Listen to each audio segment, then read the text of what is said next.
एक महीने बाद तपस्या खुली, समाधि टूटी। दूसरे महीने में समाधि को लगाया तो महाराज केवल जल पी कर। उसके बाद ध्रुव जी ऐसे ही समाधि लगाते रहे। जब छठवां महीना प्रारंभ हुआ तो दादा छठवें महीने में ध्रुव जी ने समाधि कैसी लगाई? न कुछ खाया न पिया, केवल प्राणवायु को खींचना प्रारंभ किया। जब प्राणवायु को खींचना प्रारंभ किया ध्रुव जी महाराज ने, जैसे ही प्राणवायु खींची, आकाश पाताल में महाराज हाहाकार मचने लगा। सारे जीव जंतु पृथ्वी लोक के घबराने लगे, मृत्यु होने लगी जीव जंतुओं की। इंद्र का इंद्रासन डगमगाने लगा। जब इंद्र का इंद्रासन डगमगाया, उसी समय इंद्र ने अप्सराओं को बुलाया, अप्सराओं को। और इंद्र ने अप्सराओं को बुला करके कहा, अप्सराएं चली जाओ और जा करके पृथ्वी लोक पर देखो जा करके कि कौन ऐसा भगवान का भक्त है जो इतनी घनघोर तपस्या कर रहा है। जाओ जा करके उसकी तपस्या को भंग करो। अप्सराएं चल करके वहीं पहुंची जहां ध्रुव जी समाधि लगाए हुए थे। जब ध्रुव जी महाराज के पास अप्सराएं पहुंची तो महाराज क्या देखा अप्सराओं ने कि छोटो सो बालक है और समाधि लगाई, एक पैर पर खड़ा है और दोनों हाथ ऊपर की है, समाधि लगाए है। बहुत बड़ा भगवान का भक्त है। तो एक दूसरे से कहने लगी, बेना जो तो बना छोटो बालक है, जाके तो समाधि नाच कूद के मनाई ली, जबकि समाधि हाल तोड़वाई ली। तो दूसरी कहने लगी, सुन बेने का बोली, कह जाए नाच कूद और मना ले मेरी गुइया ललायू रखो नाच कूद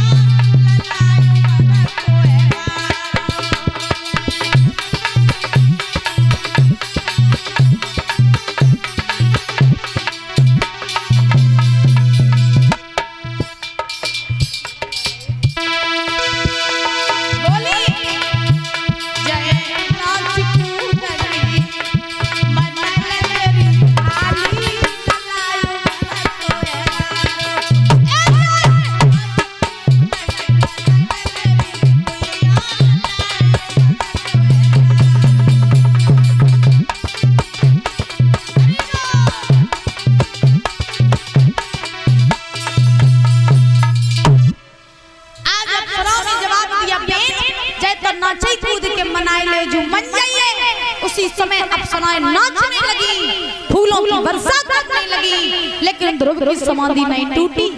क्यों नहीं टूटी? क्योंकि ध्रुव ने भगवान की मूर्ति को अपने हृदय में स्थापित कर रखा था। और जो हृदय में बस जाते हैं, जो एक बार हृदय में बस जाते हैं, तो महाराज फिर किसी चीज की चाह नहीं होती। ध्यान रखना मेरी बात। भगवान ने ध्रुव ने भगवान को हृदय में स्थापित किया। अप्सराएं नाच नाच करके थक गई। अंत में पहुंची इंद्र के पास में जवाब दिया, प्रभु भगवान का बहुत बड़ा भक्त है, बहुत कोशिश की मैंने समाधि तोड़ने की, लेकिन समाधि नहीं खोल रहा है अपनी। अब तो भगवान ही कुछ कर सकते हैं। अगर भगवान नारायण न गए अपने भक्त को दर्शन देने के लिए तो हम सबका जीवन नष्ट हो जाएगा। उसी समय ध्यान रखना, सभी देवी देवता भगवान नारायण के पास पहुंचे।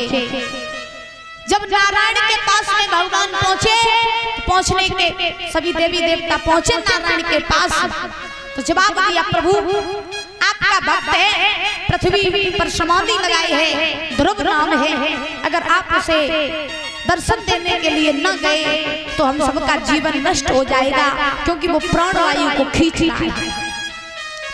भगवान नारायण ने देवताओं की बात को सुना। सुन करके भगवान चले और परीक्षित महाराज चल के आज ध्रुव के पास पहुंच गए। जो नारायण चतुर्भुजी रूप धारण करके पहुंचे ध्रुव के पास में, जवाब दिया है, बेटा ध्रुव आंखें खोलो। ध्रुव ने आंखें नहीं खोली, आंखें नहीं खोल रहा ध्रुव। भगवान बोले ध्रुव आंखें खोलो, नहीं खोल रहा। तो भगवान ने क्या किया ध्रुव के हृदय में भगवान की मूर्ति थी, उस मूर्ति को खींच लिया।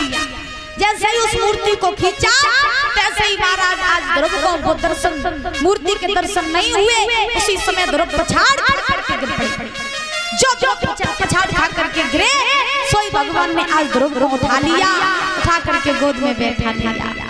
बोले गोविंद भगवान की।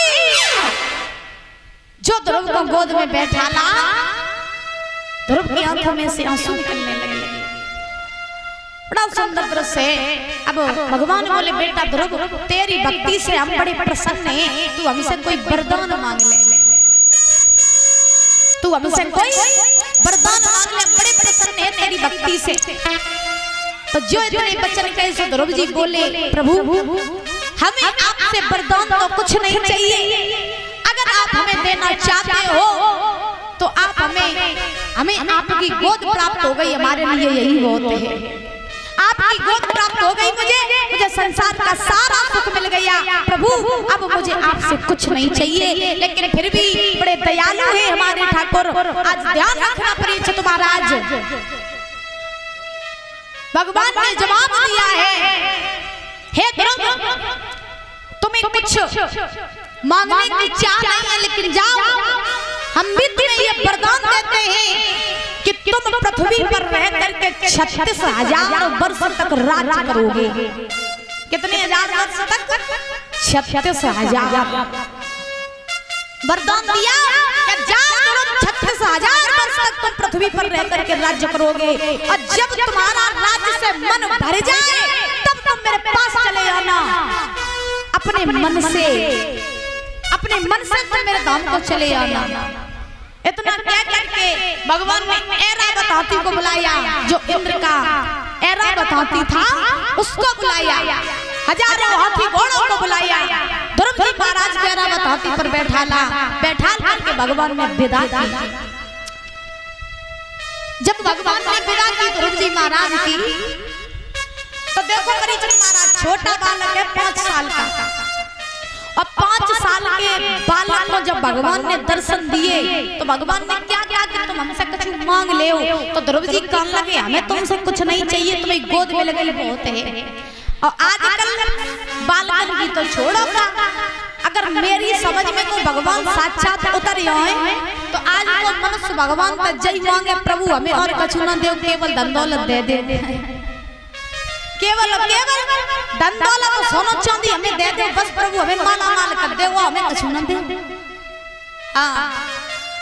और आज को माला बस जुई मांग जार का जो पड़ोसी को बनाए कंगाल कर दे, वो हमें माला माल कर दे। अगर साक्षात में भगवान उतर आए तो, लेकिन धन्य वो बालक जो भगवान से कह रहा है कि मुझे कुछ नहीं चाहिए। आज भगवान ने ऐरावत हाथी पर ध्रुव को बैठाया, वहां से विदा किया। इधर अवध के लोगों को पता चला, उत्पन्न को पता चला कि ध्रुव भगवान की गोद प्राप्त करके आ रहे हैं, तो सभी लोग ध्रुव जी के दर्शन करने के लिए आदि रास्ता तक पहुंच गए। जो आदि रास्ता तक पहुंचे ध्रुव जी महाराज, तो परीक्षित महाराज आज ध्रुव जी ने जब अपने बड़े बुजुर्गों को देखा तो उस ऐरावत हाथी से नीचे उतर आए, सबके चरण स्पर्श किए और सबका सम्मान किया। ऐसे संस्कार ध्रुव जी महाराज के। आजकल के बच्चे